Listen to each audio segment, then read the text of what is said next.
A very good afternoon, dear colleagues.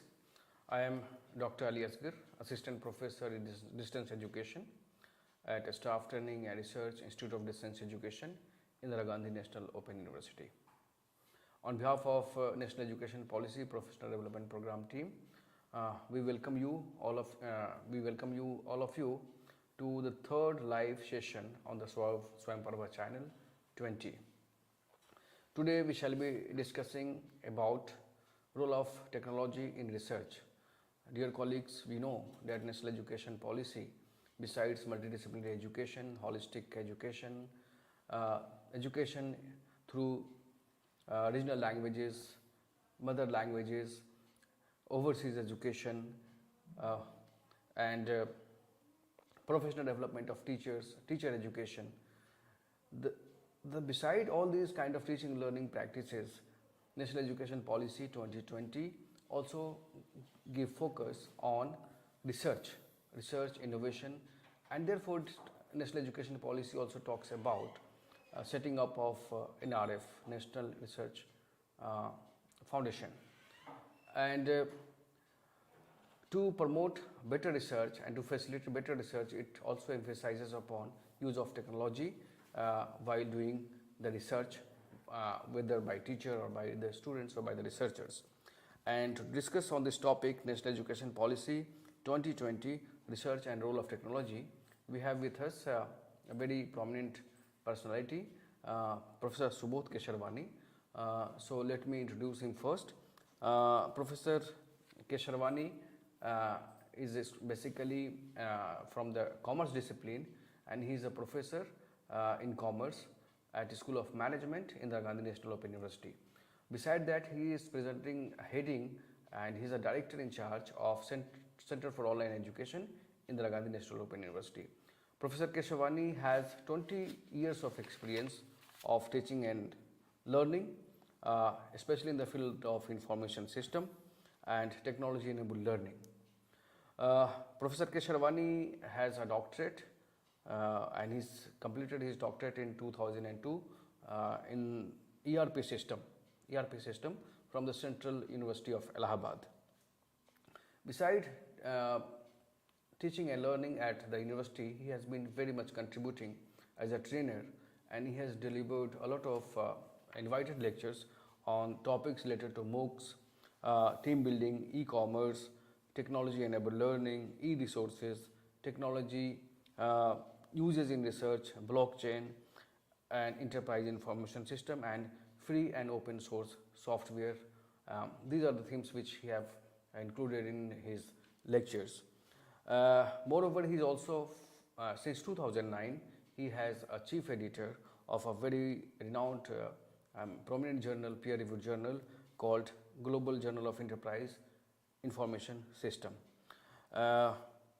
Professor Kesharwani has about 35 research publications to his credit, and he has also authored 3 books on the theme of enterprise information system, digitizing enterprise in an information age, and ERP system.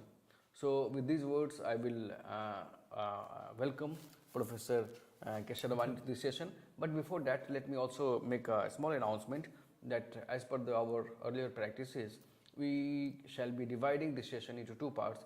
In first part, Professor Kesharwani will be presenting before you on the given topic. It will be going around 30-35 minutes, and the remaining and second half of this session, we shall be taking up your questions which you are posting us through Swayamparva live channel and through YouTube channel. So, and one more request, all of you, to please post only those questions which are relevant to today's topic. That will make this session more interactive and more participative. With these words, I again welcome Professor Kesharwani and hand it over to Professor Sir. Thank you. I think thank you, Dr. Asgar, for briefing about myself and the topic which I am going to talk today. I think research and role of technology is going to play a very important role. And when we talk about the national education policy, I think we have to take into consideration. So The topic which I am going to talk today is research and role of technology, and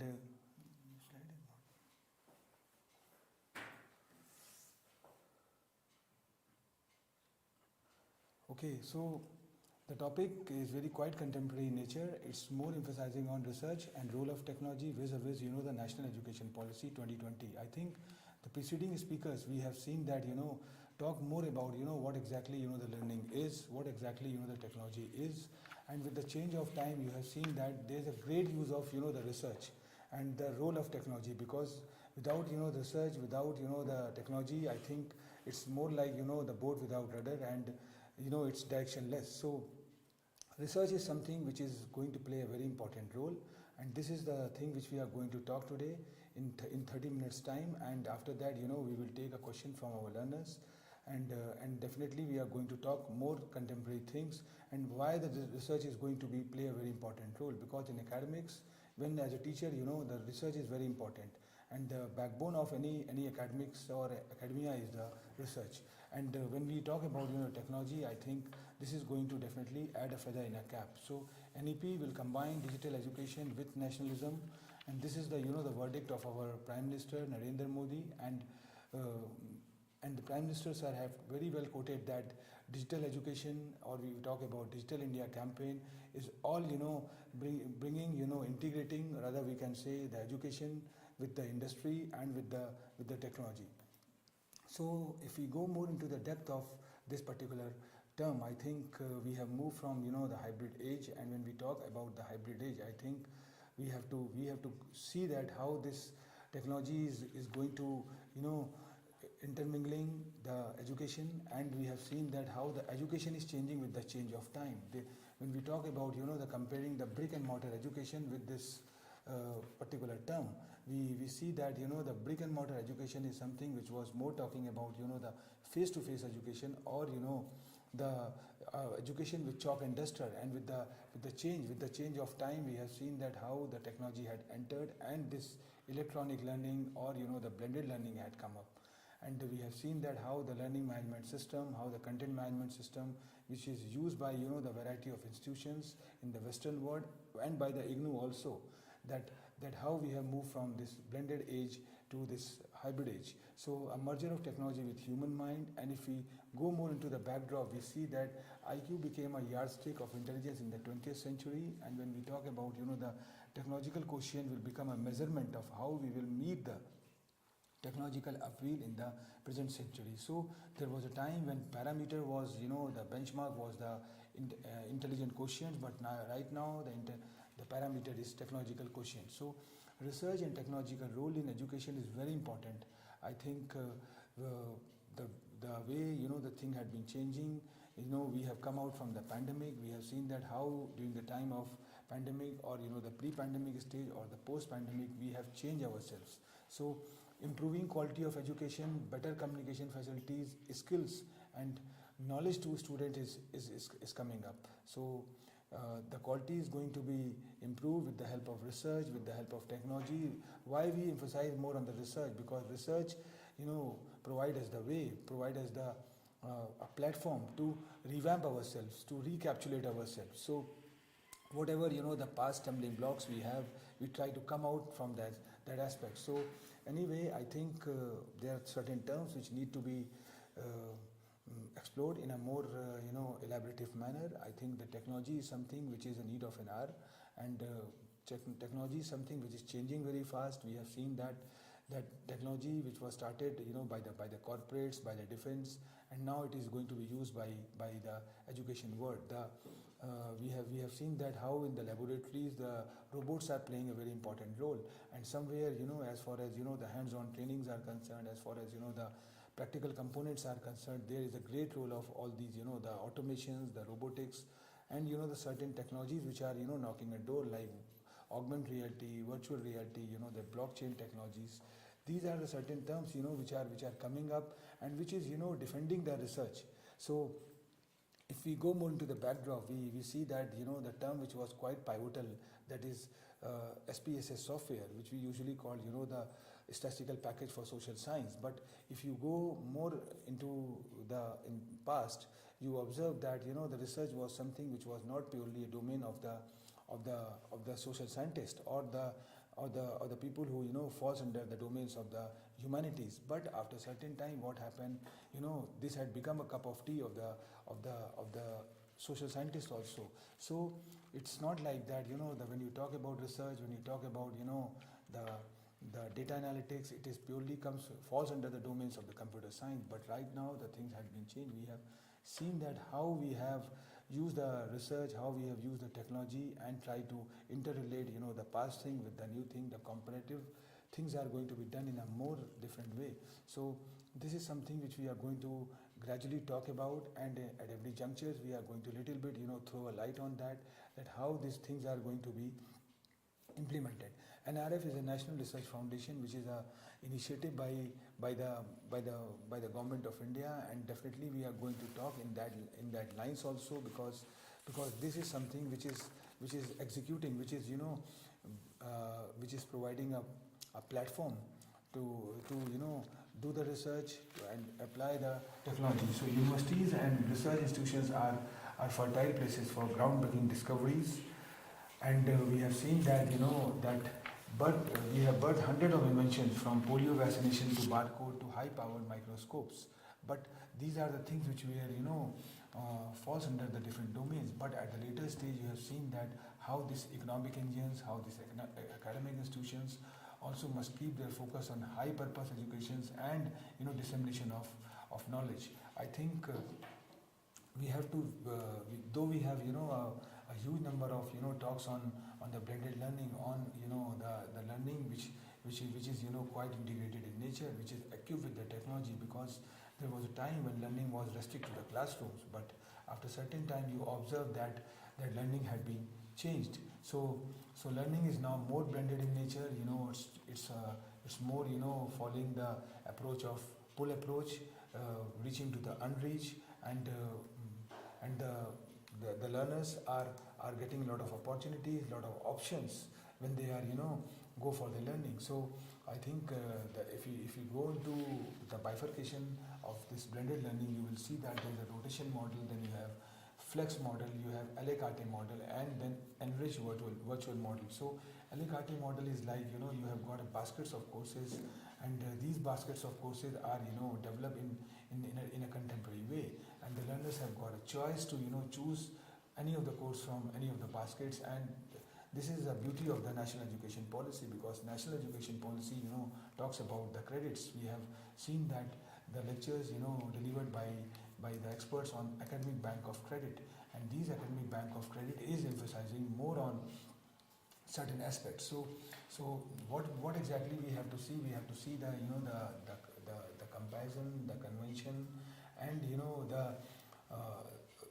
the difference between the brick and mortar system and the online learning. Because when you talk about the brick and mortar system, this is purely a face-to-face education, and when you talk about online learning, it is something which is quite contemporary and talking about the need of an hour. But if you see this particular image, I think the overlapping area is something which is more emphasizing on the blended learning, and this blended learning is very important because as per the scenario, as per the circumstances, there is no such rocket science, there is no such thumb rule which emphasizes that that one has to go for this purely online model, because the jurisdiction, the scenario is changing, and for that you have to have the model which can be applied. So anyway, I think the three important aspects as far as the particular discussion is concerned, I think revolves around a term called research, education, and technology. And I have already talked about when you talk about the technology work as an enabler, it can work as a the supporting tool, it can work as a the facilitators, and this can definitely add a feather in a cap when you talk about the education and when you are going to do the research. Because research is, why is it important? Because sometimes as an academician we do the research, because when we go into the genesis of research, I think in the backdrop you find out what matter is the gap. So there's a difference between the researcher and the academicians. If you talk more about the academicians always try to bridge the gap. So in the class, when he or she is teaching, I think somewhere he has to manage that whatever the dissemination is going on, whatever the learning is going on, it need to be catered in such a manner that it can deliver to the different the segment of the people in one go. So intention is very clear. As a teacher, you have to bridge the gap. You have to uplift the knowledge level of the learners, and how you're going to uplift somewhere you have to fill the gap. So, and when you talk about the researcher always used to find out the gap, what way exactly the scenario is. Like when we start a research, I think the research is going to be started with literature review, and when you review the literature, you will find out that what exactly we do. That we right now the scenario had been changed, where the size of the literature is very high, and how you're going to narrow down yourself, how you're going to cut short the research, so that what exactly you are expecting, that can come up. So research is very important in that aspect, because in the very beginning you have to narrow down the literature, so that the data, which is available, I think somewhere it's going to be cut short. Because in the present scenario, we used to talk about the big data analytics. Why we are talking about big data analytics? Because the size of the data is very high, and the data is quite scattered in nature, and it's not channelized. So the only way you have is to channelize the data you have, and you are going to channelize the data with the help of that. So anyway, I think this is something is very important, because as I have talked about, the lot of change in the society is coming up. Open resources are coming up. We have talked about the OER. We have seen that how this open educational resource are knocking a door, and huge number of data is coming. So when the huge number of data is coming, the biggest challenge is that how you're going to narrow down that. So if you talk about the three terms, I think the research, education and technology, this is very important, and I am going to defend this particular term, the three terms, that is research, education and technology, with the term called pizza. I think when you go into a market to buy a pizza, you get in square box, and when you open it, you get a the circle shape, and when you start eating, it's a triangle. So this is called the intricacy, and this is called something where you have varieties of options, and then you are going to integrate all those things. So research is something which is having a triangular shape, whereas when you talk about education, when you talk about technology, it could be square or circle. So this is something which need to be taken care in more strategic manner. And when you talk about the digital era has transformed all aspects of our life. We have seen that it defines how we live, work, travel and socialize, and what more important is changing the way we learn and educate. That is something which is very important, because we have seen that there was a time when learning was restricted or confined to the classrooms, which we usually called blackboard teaching, or chalk and duster teaching. But right now we have revamped ourselves, and learning had been changed, and now the education is going as per the learner pace, as per the the real time learning had come up. So the tutors are located at different places. They are enabled with the help of technology. They are equipped with the technology, and with the help of the technology, they are providing this learning. So anyway, I think education industry have come across into the real challenge. And when we talk about the good research always emphasize on the three important aspects, that is replicable, reproducible, and then transparent. So in a coming the slides, we will see that how this model is going to apply, and what comes in our mind, that why research is important in education.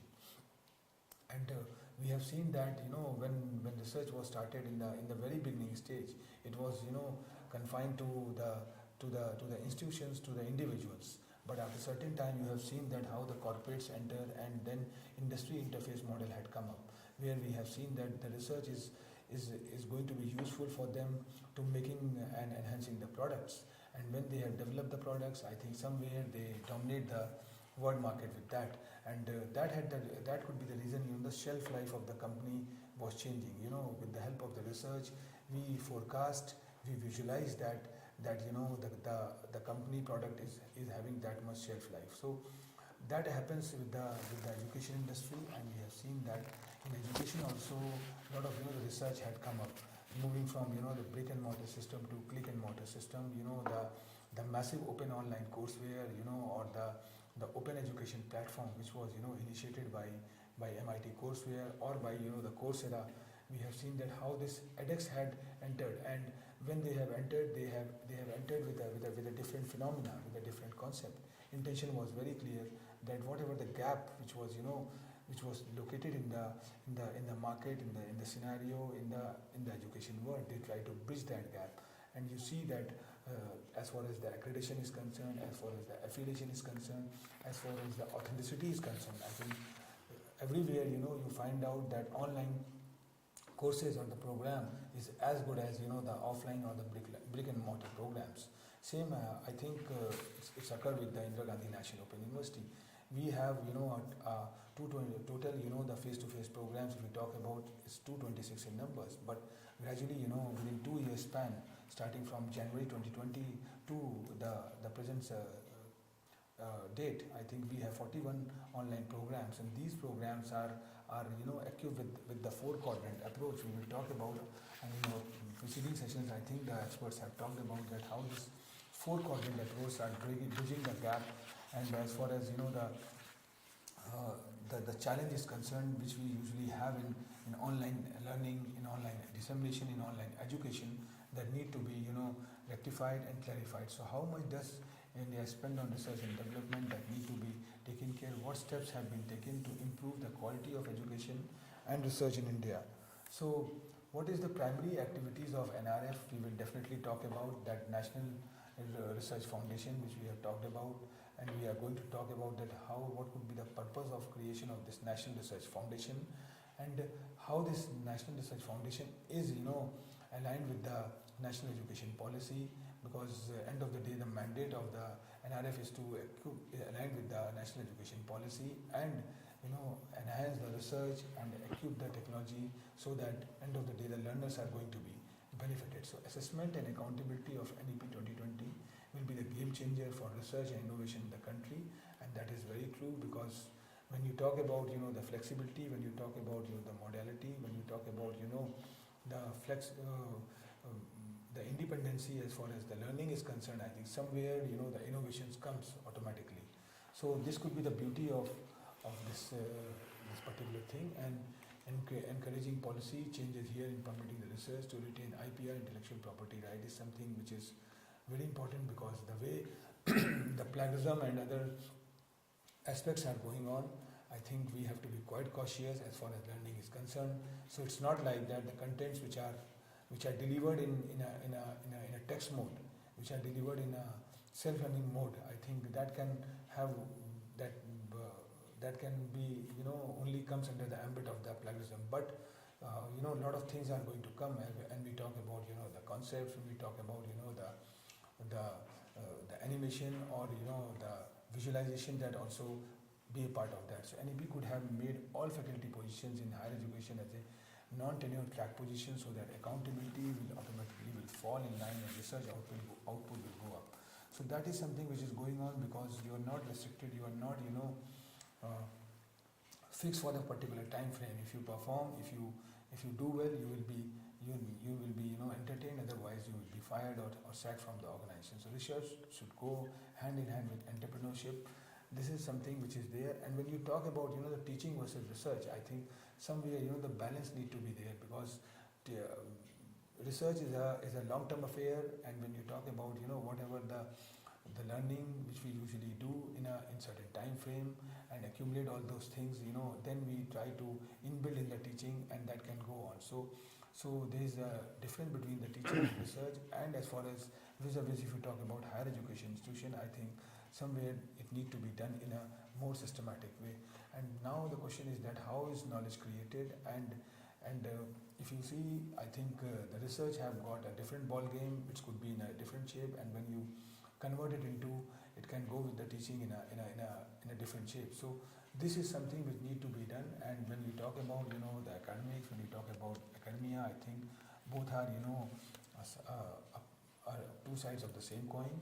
And there are certain the changes which are coming up, and with the change of time, we have seen that how this inventions change our world. We just recapitulate ourselves that that in 1922, when University of Toronto had originated, the insulin, and then in 1938, the microscope was there, and on the same lines, you will find out that in 1996, Google was there, and when Google was initiated in 1996, the intention was very clear that they will have, try to work as a search engines, and later on you have find out that Internet Explorer and other things had come up, and in the present scenario, the cloud-based learning is coming up. So a lot of things have come up, and when you talk about in 2022, I think edX is something which is more talking about the open edX. So openness is something which had come from the softwares, from the coding, which talks about the open source softwares. But with the change of time, you have seen that openness is now going to apply everywhere. In education, we have seen that the platform which is initiated by the Government of Education, Ministry of Education, about this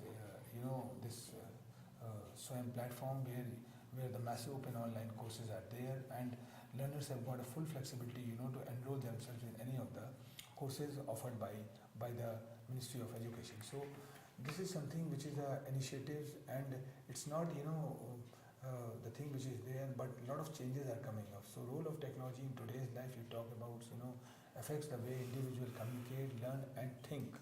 That is more important. It helps society and determines how people interact with each other on a daily basis. So technology plays an important role in a society today, and because the society is changing, today's society is more smart.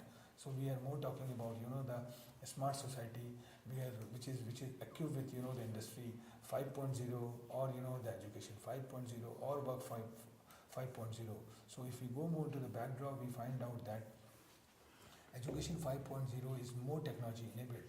Work 5.0 is more talking about the work from home. So when you're doing the things from your home, I think somewhere you have got more flexibility to do many things. So parallelly, the humans who are located, they are working, they are learning. So a lot of things are going to be there. And research and development, if we talk about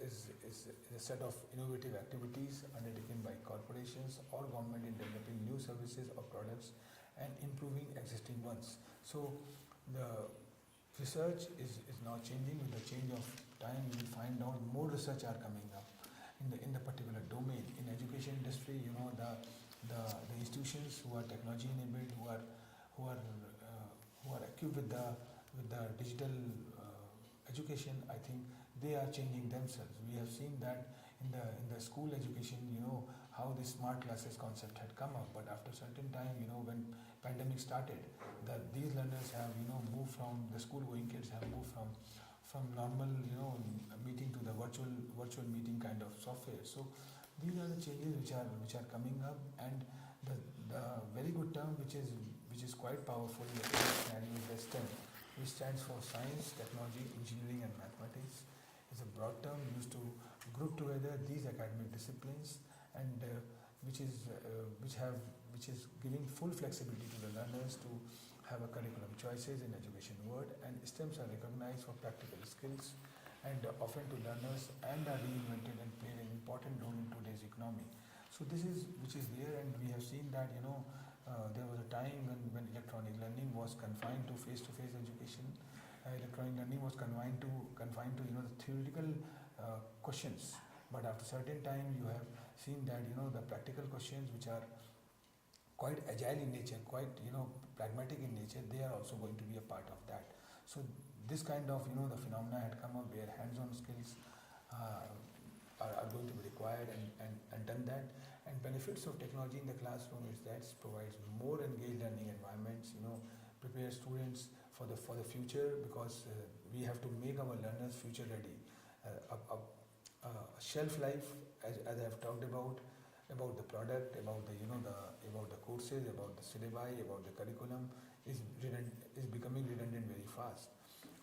There was a time when we study the particular syllabus for a longer time, but after in a present scenario, you have seen that the nomenclature of the program is now changing, and learners have got a choice to choose the choose the content. National education policy, talks about, the multidiscipline things, where you have seen that you have got a baskets of courses, and these courses are going to be, reshuffled, or taken. Even, the medical student can go for the papers like, the music, or, the papers which have no relation with their, the core papers. So this kind of phenomena had developed, and this can boost collaboration.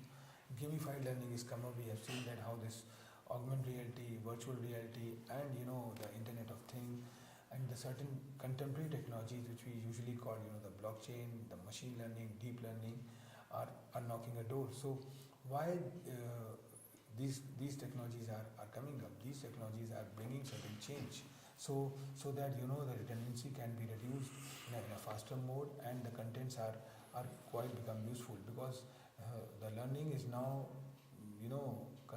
considered, learning is today in the present scenario considered as a lifelong learning. So whatever you are going to learn, it's having a great mileage, it's quite perpetual in nature. Whereas on the other hand, you have to have a philosophy of learn, unlearn, and relearn. So this is the thing which is there, and technology provides students with easy access, information, accelerated learning, and fun opportunities. And we also try, so that the learners who are associated with us, they can be equipped with this kinds of model. I think there are certain things which I have talked about, and there are certain facts and figures which is very important, and we have to throw a light on that the why there is a usage of research, and why there is a usage of technology. Because without, the research, you're not going to land yourself to the technology, which can be quite contemporary in nature. You have to do a research, you have to find out the way that these are, because there is no such rocket science,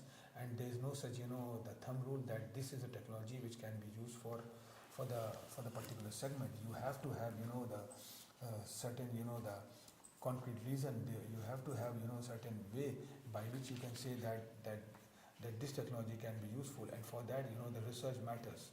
So in the background, a lot of effort is going to be done, because as I have already told that, when you start a research, I think what matters is that how much literature you have reviewed, because reviewing literature is something which is need of an hour, and which is quite important. If you do meticulous, literature review, you will find out that what are the gaps, and on the basis of these gaps, you can start your journey. These gaps are going to be converted in future your objectives, and from that you can start your journey. Because when you talk about gaps, when you talk about objectives, I think it need to be on your fingertips. It should not be like that. You have to have, objectives or the gaps which are hypothetical in nature. There must be certain ways. So the cost of higher education in the world has increased by 500% in 3 decades. That is very true. And there is a flamboyant that, the online education could be quite cheaper when you compare with the face-to-face education. Somewhere, it's a follow phenomena of reaching to the unreached, but somewhere it's very expensive, because when technology is equipped with the education, or with the particular thing, as I have talked about, the laboratory courses, or the hands-on courses, which are state of the art courses, somewhere, the effort had been taken. So these courses are going to be quite expensive. So open source universities also offer their own courses, making them sort of one-stop shop for students at reasonable price. Learning is therefore getting paperless with time, and soon there will be less or no use of hard copy textbook for learners. That is very true. I think we have seen this flavor in our online courses, our offline courses too in IGNOU, that we have developed a portal called eGyan Kosh, and we have uploaded all the the soft copy of those material in and archived it on the portal. And what is the good part is that the learners are downloading the content from there. So this is not confined to the bona fide student, but to the student who are across the board not part of IGNOU, but they are also downloading. So it's considered as an open educational resources. So things had been changed, and Internet of Things will soon be called the Internet of Everything. That is very true. And by the year 2022, it is predicted that more than 50 billion connected devices will be on the Internet. and educators often spend 50% of their time on non-teaching tasks. And these are the changes which are there. Voice assistants had come up. We have seen that how this Alexa and the Siri or the or the certain the voice assistants are coming up, which are bridging the gap as far as the teaching is concerned, as far as the teacher is concerned. So there is a great role of research in education technology. The only purpose of educational research is to expand the existing body of knowledge by providing solutions to different problems in pedagogy, by improving teachers and learning practices.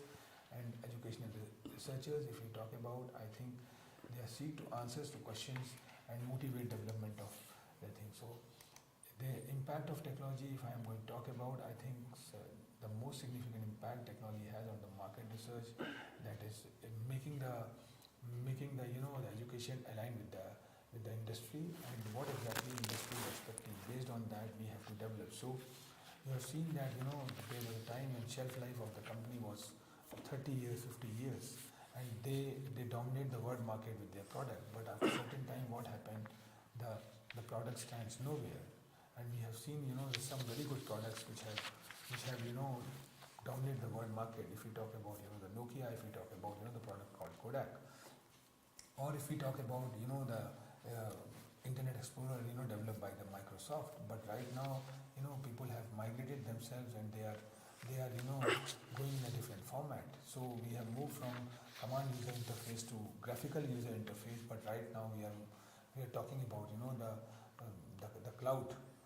We are putting our data on the cloud, and we are putting all our so hard disk is becoming immaterial now, and we have a drive, we have a virtual drive, we have a cloud-based drive where we are going to put the data. So that is somewhere where we have seen that the things had been changed, the mindset had been changed. So technology allows additional research briefs to move past online surveys. And if we go into the verdict of the national education policy, and the verdict of our Honorable Prime Minister Shri Narendra Modi emphasized the need for establishing an expanded research ecosystem, and National Research Foundation will take research across the various disciplines. This was also quoted by our Education Minister, and it proposed to set a National Research Foundation with a total outlay of 50,000 crore over a period of 5 years to strengthen the research ecosystem in the country and to build the Atmanirbhar Bharat. So National Research Foundation will set up under the National Education Policy 2020, as I have talked about. And if you go into the backdrop, you will find out that more autonomy would be given. Funding is something which is utmost important, and research could be talking more about the certain aspects like peer review approach is there. And we have seen that how this referee journals, how this peer review process are very important. Then capacity building is going to be come up, where research mentors are there, doctoral and postdoctoral fellowships are going to become, and beneficial linkages are talking more about that. So initially 8 verticals are going to be taken care, which include science, technology, social science, arts and humanities. And the objectives of NRF is very clear, that the idea behind proposing is to seed, grow and facilitate research facilities at academic institutions, because this need to be developed in such a way so that from there the incubators cells, the startups and other the entrepreneurial skills are going to be developed. So the intention is very clear that whatever the learning is going to be developed in a particular institutions, it can be reframed, it can be reformulated into the entrepreneurial format. So in academic institutions, special focus will be given to universities and colleges where research capacity is in the development stage. So NRF objective is to fund and support high impact, large scale, multi-investigator, multi-institution and interdisciplinary multi-nation projects, and this is going to be collaborated with ministry and other things. So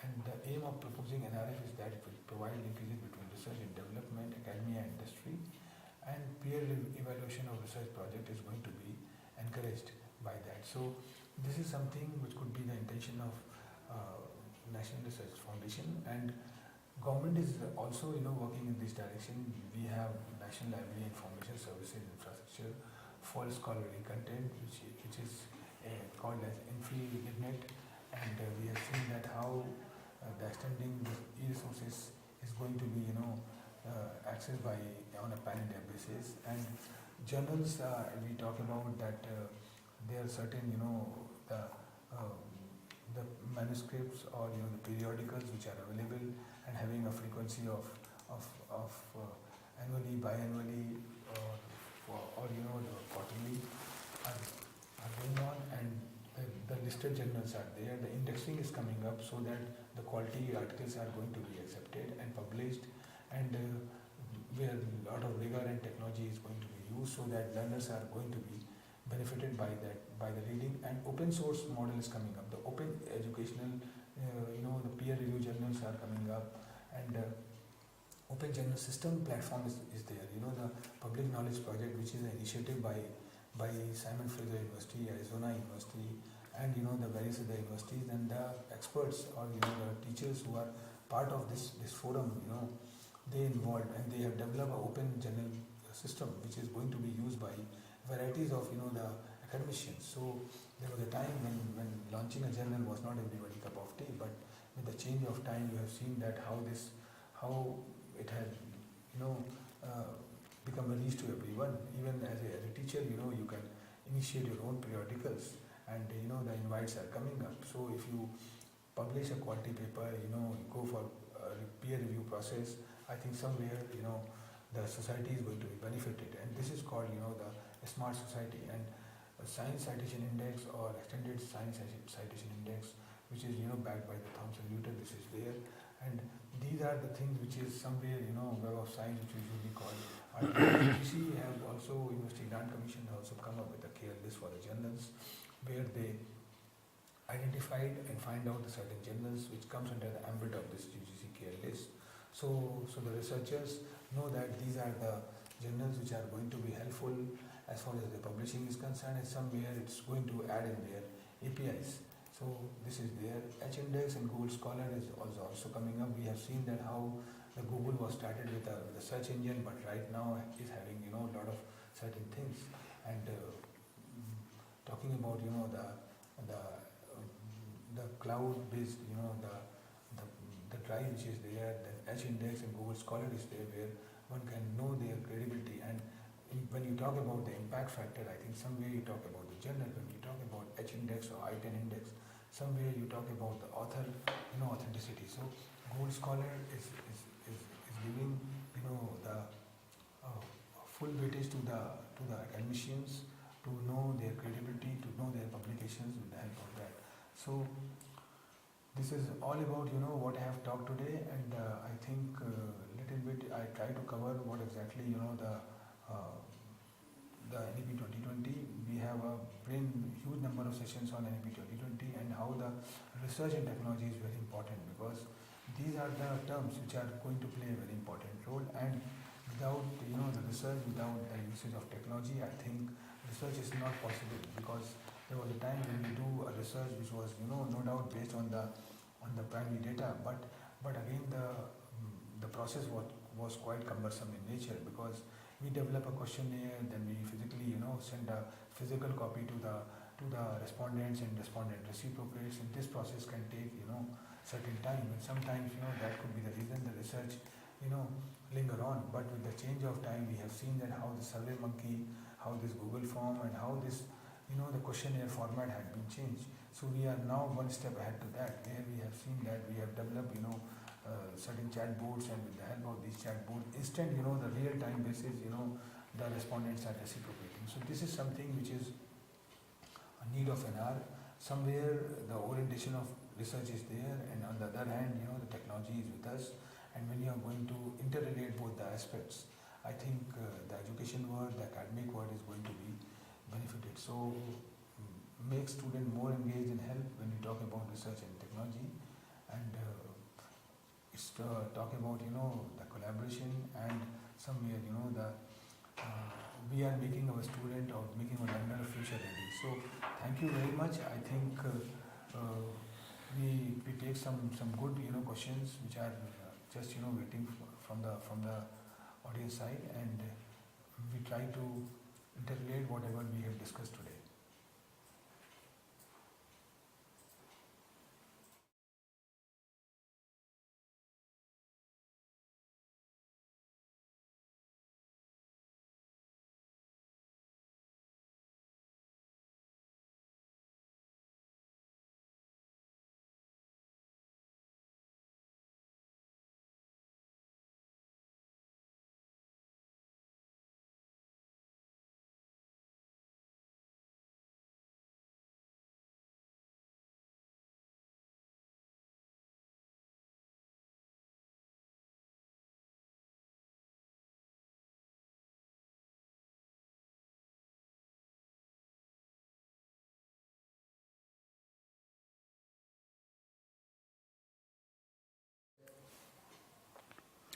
Welcome back, colleagues. I'm really thankful to our esteemed resource person, Professor Subodh Kesharwani, and we express our gratitude for his extensive presentation and a lot of information. And thank you so much for enhancing our knowledge and understanding about research and use of technology, especially in the backdrop of National Education Policy 2020. So as announced earlier, we are now into the second phase of today's session, and now it is time to take your questions which you are posting on Swayam Parva Live channel and YouTube.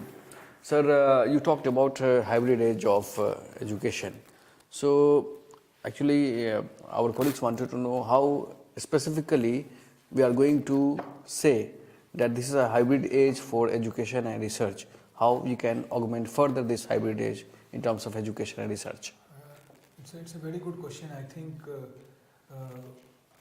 you have seen that when you talk about hybrid age, when you talk about moving from the past, where the learning was just confined to the classrooms. Yes. But after a certain time, we have seen that the model had been changed. We have little bit blend ourselves, and we have diluted ourselves, and then the supporting documents had come up. If you go to YouTube and listen the founders who have originated, initiated Coursera or edX, they said that that there is no such revolution as far as education is concerned. This is the only second revolution which is there. The first revolution was that when we have introduced the book format in the classroom. So that was the first revolution, and now the second revolution is that when we have introduced this online education. Yes. In between, whatever the initiative was there, it was just changing the ambience of the classroom, dress code of the teachers, but we have not revamped ourselves. So this is in real sense called the hybrid age, because when you talk about the hybrid age, you have to have a combination of the conventional learning, because conventional learning is a route. Yes. And it's a prerequisite. It's a necessity. So if you say that you can eradicate the conventional way of learning, I think the purpose is not going to solve. So we have to have a modus operandi. We have to have a pedagogy. We have to have a model which can definitely talk about that how the two combinations. The combinations which we called the legacy system, or the contemporary thought is going to be intermingled, because today's the contemporary thought become redundant tomorrow. So hybrid age is something. If we talk about automobile industry, I think we have seen that how the industry 4.0 is more talking about the chauffeurless car. We have seen that we have moved from the stereotype fuel to electric fuel. So this is something which is called the hybrid age, because hybrid age is more emphasizing on not only changing the format, but to somewhere what you are going to contribute to the society by and large.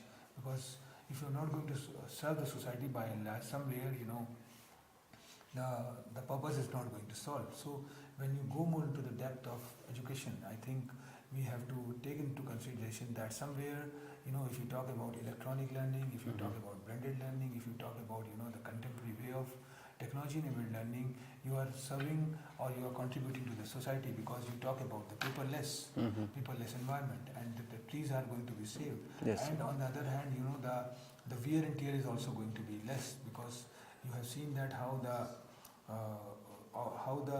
there was a time when we particularly or specifically uh, go for the teaching, but right now we learn as per our own pace, as per our own convenience. So convenient model had come up. So you have seen that that if I get a time, if I get a spare time in the night, I can just see the archives. So the contents are available on the internet.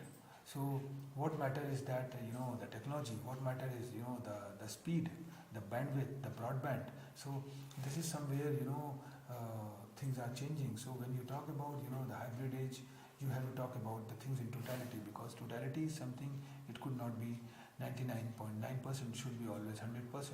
A very good example is that when you go into a market to buy a picture, I think if you get a picture, there could be a minute hole, a very very minute size. Whether you buy that, I think the answer is no, because it can be useless for you. So when you talk about hybrid age, when you talk about the certain age, I think we have to see what the need of the hour is, what the trend is. Trend is that there is a great acceptability from the user end, from the learner end, about the usage of technology, about the usage of research. So that is given something, a roof to the institutions to think in that direction, because Yes.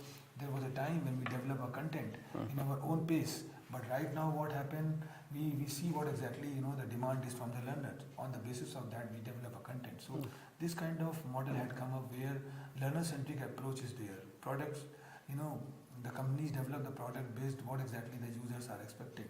So you have seen that those who are not thinking in that direction, they become redundant. So, Okay. so this is the thing. Sir, in that context, we have also seen that at IGNOU, and especially by the Center of Online Education, you talked about giving more accessibility to learners in terms of technology and use of technology for teaching learning purposes. More specifically, can you give few case study or like examples of teaching learning processes or initiative in terms of use of technology by the Center of Online Education? Okay. I think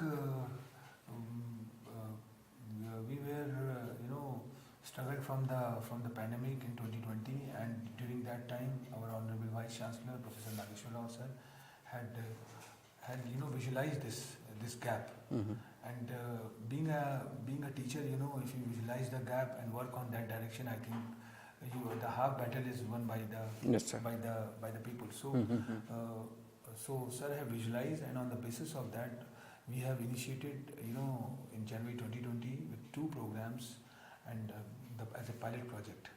And after a certain time, you have seen that gradually it become 12, it becomes 16, then 18, and finally, if you talk in the present scenario, we have 41 online programs. Online programs, okay. And these programs are are from certificates, are from diplomas, are from bachelors and masters. And we have a total strength of 13,000 learners. And these learners are following the 4-quadrant approach, which is backed by the Moodle software, the open source software, and known as learning management system. And we are using this learning management system, and these learning management system is following the 4-quadrant. The first quadrant is talking about the video, second quadrant is talking about self-learning material, then you have assessment, interaction, and finally the examination. And the beauty behind this online program is that from underneath to pinnacle, the learners enrolled online, and they get the results in online mode. So even the degree is going to be delivered through blockchain technology. So what I mean to say that there are certain the things which the Center of Online had initiated, and we have to go a long way, because if you talk about the offline courses, if you talk about the strength of the total enrollment, I think somewhere we have around the 4 million learners, and the market is very bigger. The only thing is that the learner is gradually coming up, because if you talk about India, as a whole, I think we have a urban population, we have a rural population. So we have to. There is no such rocket science that we can develop a program which can cater the particular class and creed. We have to, cater the masses, and that is the beauty. So accordingly, we have to do that, and we have to develop. And again, the cost matters. Mm-hmm. The price of the courses which we are offering is very nominal in nature. So it's suits everybody's pocket. Yes, sir. And that question, next question is related to that cost only, because in your presentation you talked about cost of higher education has jumped around 500% across the world. Across the world. Across the world. In that scenario, how technology is going to help teachers and institutions to make the education more cost effective, especially for the people who are poor and from lower economic background? I think we have to give initiatives to our top levels, that still they have maintained this the benchmark as far as the online education is concerned. Because when it's a flamboyant that online education is somewhat cheaper than the offline, because you don't have to give the things in a physical format, you don't have to give the physical material, don't have to interact on the one-to-one basis, but we have to develop or invest a lot in the process. I think here I want to share one very good example. I think if you go into the backdrop and find out that Amazon is a company which was initiated by Jeff Bezos, and if you see the balance sheet of this company, I think 3-4 years back they have huge loss in one quarter, and the venture capitalists who have massively invested on this company, they have a feel in their mind that after 8 to 9 years or 10 years, this company have got a huge loss. So it means that company is on the deathbed. But when the researchers and when the analysts have actually gone through the balance sheet of the company, they realize that this company have massively invested on the cloud, massively invest on the technology, massively invest on the mindset. And what could be the reason that after certain time they have a loss in the particular quarter, particular year, particular financial year, but after certain time they come back again. So what matter is that how much long-term vision you have. Indira Gandhi National Open University, is known for the cost-cutting courses, courses which usually run by the general university, maybe in having certain cost. But that program, that courses, if IGNOU is going to offer, it's going to offer in a throwaway price. So what I mean to say that matters. We have, our genetically, we are equipped with this kind of phenomena, that we are the cost cutters, we know how to cut cost, and as far as the quality is concerned, we never compromise that. Yes. And that could be the reason, the university across the board, if you talk about the Western universities, they have overcharging themselves, but we are not charging. Yeah. Because the reason is very clear, that we develop a content and we align with our, the resources we have, or the partners we have. If you see the modus operandi, we follow the 3-tier approach, that is the regional center, the study centers, LSCs, which we usually call, and the faculty or the intellectual capitals who are situated in the headquarters. So what the thing is there, we have developed a setup, we have developed the study materials, the quadrants, the archives, and these archives are going to be shared. So archive we have created, and then the thing matter is that how we are going to interact with our learners. Okay. So we are just very close to our allotted time, but one last question. You talked about Internet of Things. Yes. And you also talked about Internet of Everything. How it is going to happen, very briefly? Look, there was a time when internet was not everybody's cup of tea. If I talk about 1996, when Google was just knocking the door, and we were talking about internet, we were talking about net. But right now it's a prerequisite. So without internet, I think I am not able to interact with my learners, with my audience, and they are also not going to hear. It's a vice versa thing. So Internet of Thing is no more Internet of Thing, it's become Internet of Everything. And with the change of time, I think nobody have to keep the things in a physical mode. They have to just depend on the cloud. We are moving from 4G to 5G, and we have seen that how the data transferring is going on, and this is going to give a new way of learning. So No doubt there's a future of online education, there's a future of technology-enabled learning, and research is something which could be in the backdrop. Because without research, you are not familiarize yourself that what exactly the audience or the customers or the users are expecting from us. Because we have to know the mindset of not ourselves, but about the customers, about the users, about the students. Because if we understand them, we can develop the content in such a way so that it is going to be designed and customized or tailor-made in their manner. Okay. Thank you so much, sir, for sparing your valuable time and sharing your valuable insight with us, in fact. Dear colleagues, it is now to say all of you goodbye.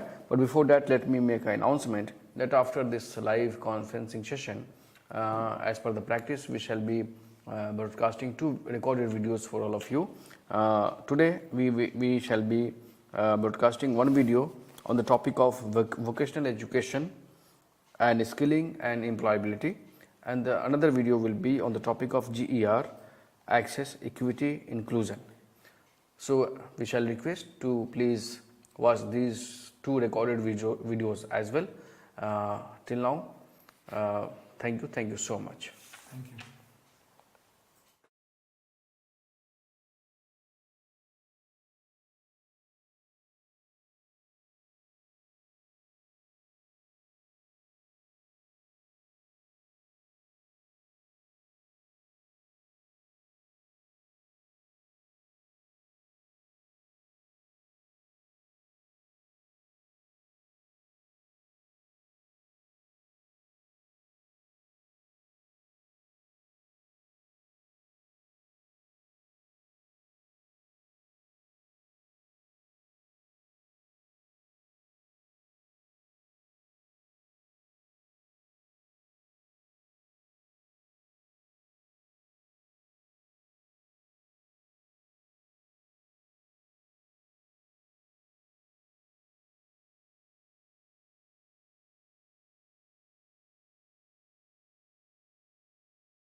Welcome, dear learners. I am Professor Mona Khare, currently heading the Department of Educational Finance and also associated with the Center for Policy Research in Higher Education at the National Institute of Educational Planning and Administration, popularly known as NEPA in New Delhi. It is my great pleasure to be talking to you today on a very, very important aspect that has been included and emphasized in the National Education Policy 2020, that is skills training, vocational education, and graduate employability in India. Now, what I thought was before we start talking specifically about the National Education Policy 2020, let us very quickly look at the context of the very reason as to why skills and employability emerged as a major challenge in the country and across the globe. Now, needless to say that as the very concept of development shifted from economic development to social development and later to human development, investments in education became paramount for two reasons. One, the quality of life, the higher earnings, and also the quality of jobs that it was rendering to the educated youth. That is how the new wave of linking education to skills and vocationalization, work-based skills and vocationalization gained importance in the 20th century onwards and became more strong in the 21st century. Now, as the literature is coming forth evidencing the closeness between higher and higher levels of learning with better development, not just for the self, but also for the whole community and for the whole globe, as has been embedded in the Sustainable Development Goals of 2030, the importance of higher education integrating with skills and vocationalization is growing day by day. So it is in this context, let us very quickly see what are the challenges that the educated youth in India have been facing as far as their employability or job readiness is concerned. Now, if we go by these statistics, the very first thing that comes to fore is the demographic dividend that India is quoted to have. Now, this demographic dividend can be exploited only with better educated and better skilled youth. However, the industry is aghast with the kind of graduates that we are producing today. Also, the statistics prove that more than 50% of the Indian youth are either not befitting the skills that are in demand by the industry sector, or the quality of skills that they have with them are not up to the standards as demanded by the industry. There are three kinds of gaps that emerged in one of the studies that we conducted in CPRHE at NEPA. And these three gaps were related to awareness gaps, the perception gap, and the third one was the skills gap. Now, as far as the awareness gap is concerned, this gap relates to the knowledge regarding the job market, the knowledge regarding what kind of jobs are going to be available in future, what kind of opportunities are waiting for the educated youth, what kind of skills are going to be in demand. So that kind of awareness is missing or is less as compared to what the industry sector is projecting at. After the awareness gap comes the perception gap. Now, the perception regarding the importance of a particular skill, be it the work-based skill or be it the generic skills, is also missing between the student, that is the learners, the teachers, that is the human force which is behind providing any kind of skills training to our youth, and the employers who are demanding the skills from these learners. So those kind of perception gaps also exist. And lastly, of course, the skills gap. Now, skills gap also, if we see, can be divided into three components: the knowledge and technical skills. So the employers are reasonably okay with the kind of knowledge and technical skills that our graduates come with. Let us now come to the National Education Policy 2020 and what kind of a perspective it holds with regards to skill, and what kind of strategies does it propose. Now, I would like to call the National Education 2020 as to be unique and forward-looking as well as comprehensive. Why unique? Not because it has come after a long wait of 35 years, but unique because for the first time, the policy is trying to bring integrated elements of knowledge, skill building, and vocationalization at all levels together. Why I also feel like calling it forward looking is because it is more futuristic in the sense it is aligning itself to the four goals that are enshrined in the Sustainable Development Goals of 2020, that is quality and equitable learning for all and lifelong opportunities of learning to be provided to all people. It is the four pillars that basically form the foundation of the national education policy, which can be described by four E's of equity, enrollment, employability, and excellence. Now, all these four E's, in some way or the other, reflect the United Nations goals of bringing better quality, sustainable development and lives for all individuals. Very quickly, let us look at the few major principles on which the education policy is based, or it is enshrined in the national education policy. The very first one being the recognizing, identifying, and fostering the unique capabilities and capacities of each individual student. Now, it is for the first time the policy is saying that every individual has specific talents and it is important to recognize, identify, and nurture them. The second aspect, which is very new in the policy, is the multidisciplinarity and skill-based education, which has to be brought in together at all levels.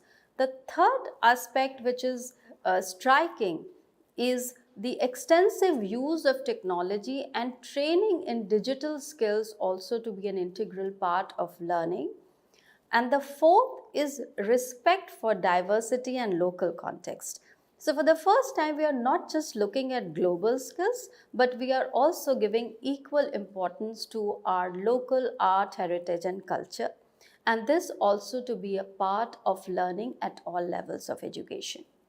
Let us take a very quick look on some of the important elements that will help us to generate the kind of skills that the 21st century is actually demanding from the youth population today.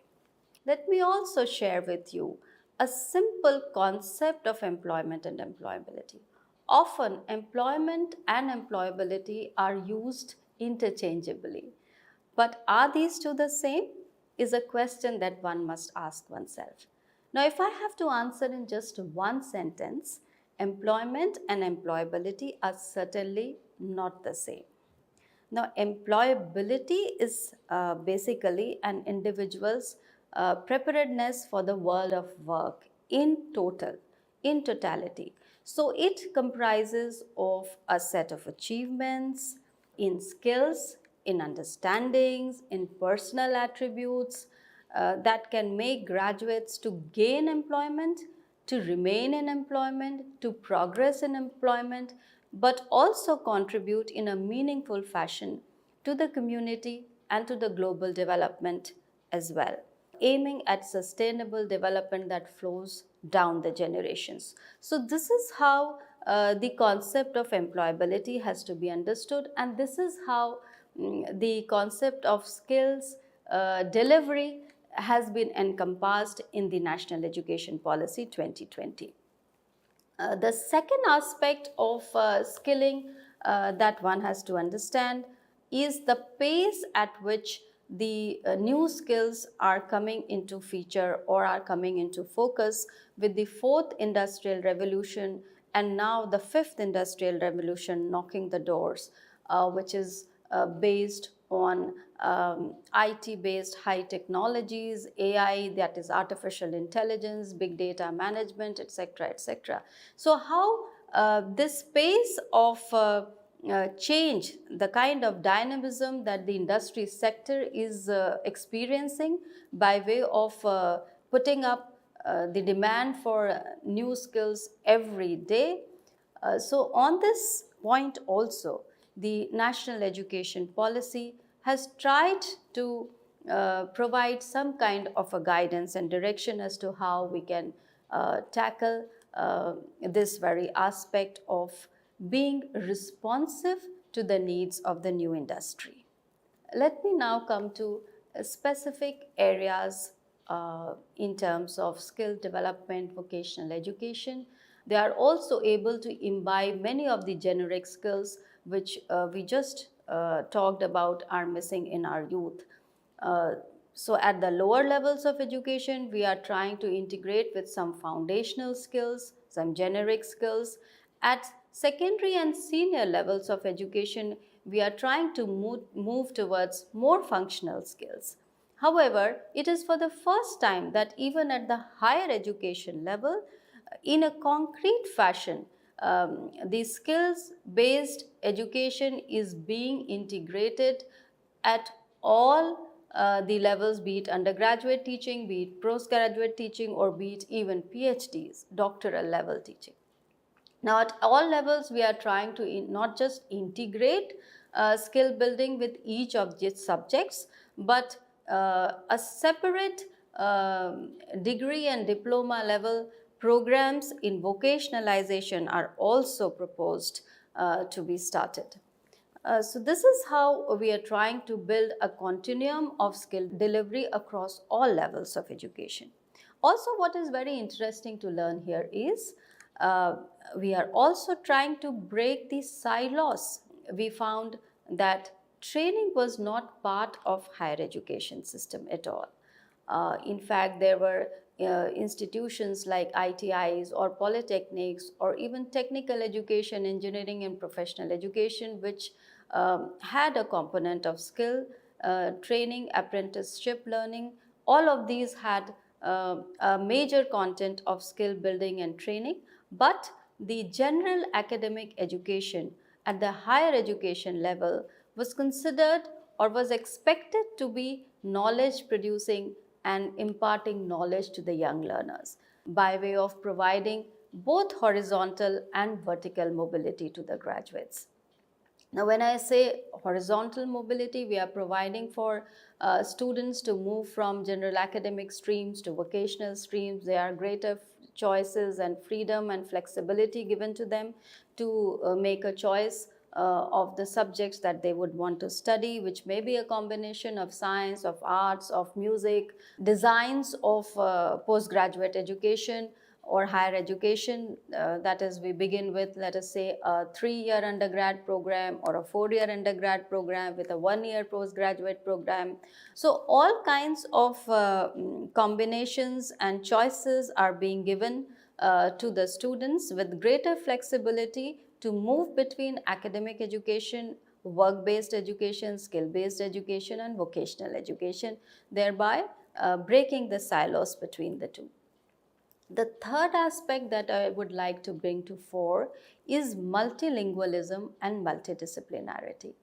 For the first time, there has been a specific emphasis on bringing out literature, reading material and teaching in regional languages, also promoting English language and foreign language learning in the universities and also at senior levels of schooling.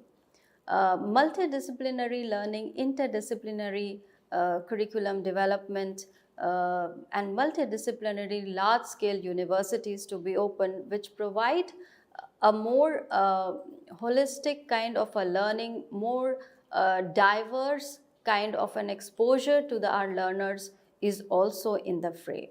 Then comes the third aspect, that is experiential learning.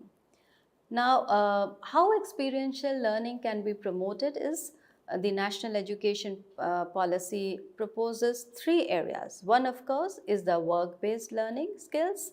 The second is art-based skills. And the third is sports skills.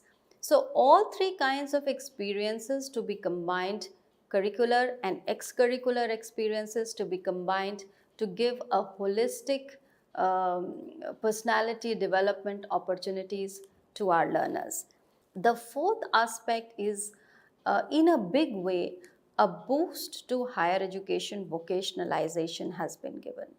Not just by integrating skill-based learning at every level of higher education and all the courses that are being taught in the universities and colleges, but very specifically aligning higher education to vocational education by developing or aligning it to the national skills qualifications framework.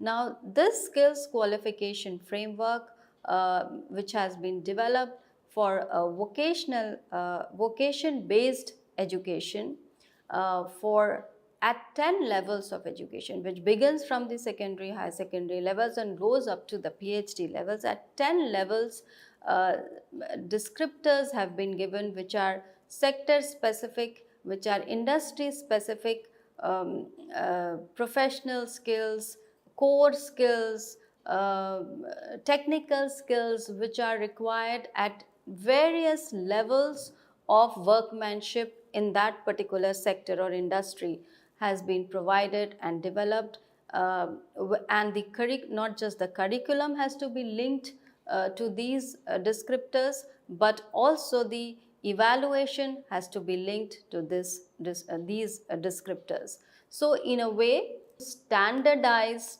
the skills training aspect. So the national occupational standards which come into picture over here, how the sector specific skills council under the overarching umbrella of the National Skill Development Commission has come out with national occupational standards to be linked with the national skills qualifications framework, and how they are going to be the guideposts of skills training and vocational education at 10 levels is something very interesting in this new education policy. Also, for the first time, the policy talks about recognizing prior learning. So, there are people who have learned through informal means. There are students who come from various backgrounds and learn from in a traditional methods, informal methods by their forefathers, by their parents, or maybe other informal means. For the first time, the skill universities per se have been opened.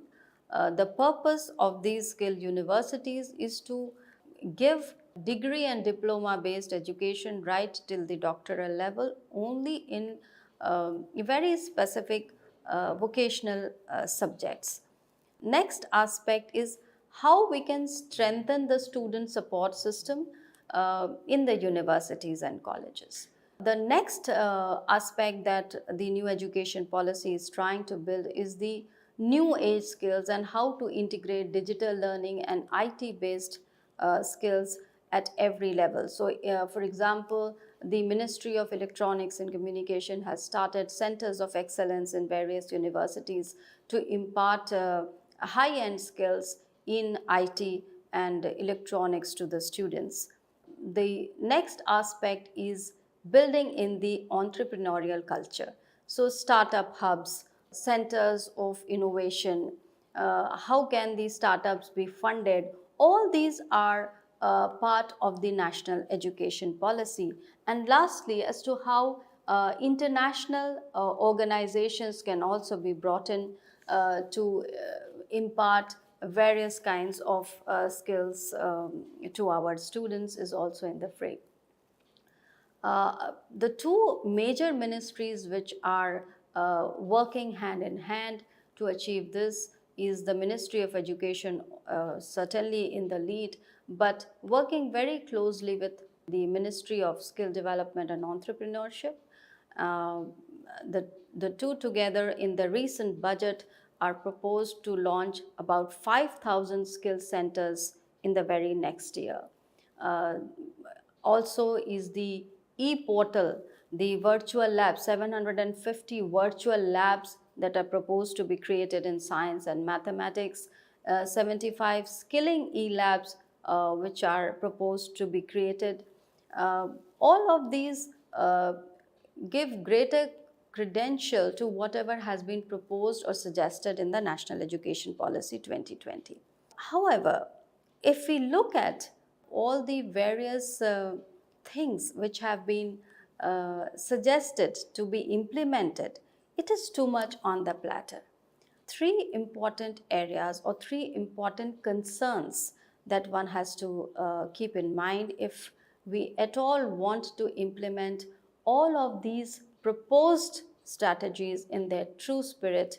One is a proper mission mode, a proper vision, and a proper mission to be able to embrace all of these proposals or all of these suggestions which have been made in the National Education Policy. The second is the acceptability to this change, acceptability to this change of integrating training and skills to collegiate and university teaching. And third, very important is to see how this entire training, skills training and vocational education integration doesn't impact the equity and inclusion in an adverse fashion.